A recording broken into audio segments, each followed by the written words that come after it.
It's time for some wine when it comes to your wallet. You may be surprised to learn that inflation has not forced wine prices to go up the way it has for just about everything else these days, at least not yet. In fact, we learned wine may actually be the best real deal around right now. From beautiful New Jersey vineyards Our prices have been pretty steady. to your neighborhood wine store, Let's just say about 70 to 75% of this wall has stayed fairly consistent. your favorite bottle of vino costs the same as you paid a year ago. The harvest should be coming in mid-September here. The owner of Old York Cellars in Hunterdon County explains why. The wine industry, while the costs are going up, it takes a while to produce a wine. A bottle of wine could take a year or 2 years. It sits there. So a number of those costs haven't really hit us yet. David Wolin also says supply and demand is in his winery's favor.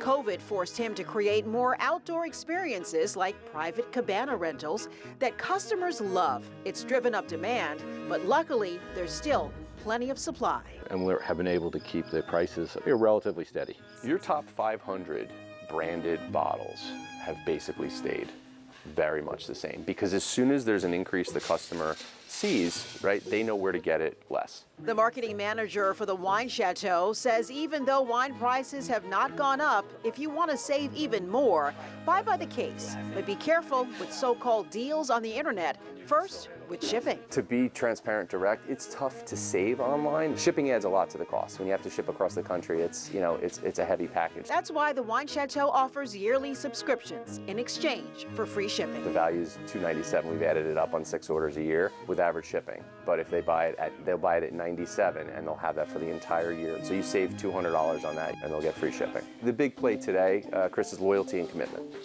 Right? So you pay to save to be a loyal customer. Online retailers like FirstLeaf.com offer 6 bottles for $39.95 if you agree to several shipments too. But TJ says try not to make one of the biggest online wine buying mistakes by ordering too many wines you've never heard of before. Our always advice is go with what you know and dabble with something you don't know as a single bottle. But both wine experts say even when wine prices eventually catches up with inflation next year, wine lovers probably won't cut back. I think they'd still buy the wines.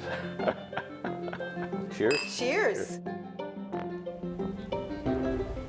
I love how he says they'll still buy the wines. Of course they will. I feel a little attacked. I think he's talking about me. Exactly. The Wine Chateau marketing manager also says if a company is not asking you to pay for a subscription in exchange for free shipping, they're probably adding it to the cost of your wine, all right? But with wine prices staying so low right now, you might as well stick with buying at your wineries or at the local wine store because that's where you get your best bargains.